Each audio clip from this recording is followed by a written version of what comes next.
In today's video, I'm going to teach you how to insert Excel tables into Microsoft Word on both PC and Mac so your data stays organized, readable, and professional.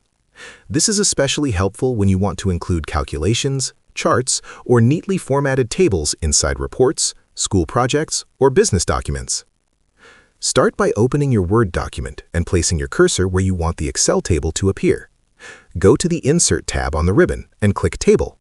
From the drop-down menu, choose Excel Spreadsheet. A small Excel-style grid will appear directly inside your Word page. You can type numbers, text, or formulas just like you would in Excel. When you click outside the grid, the table becomes part of your document while keeping its spreadsheet structure. If you already have a table in Excel, open your Excel file and select the cells you want to use.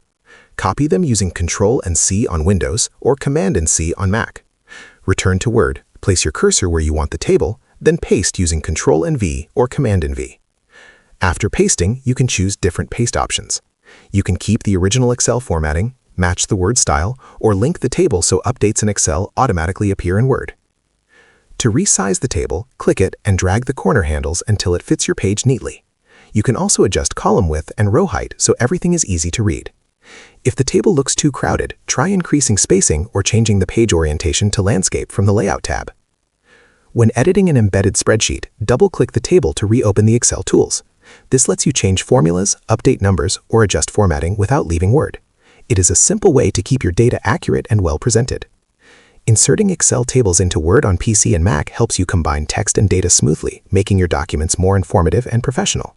If you think this video is helpful, leave a comment, hit like, subscribe to our channel, and hit the notification bell.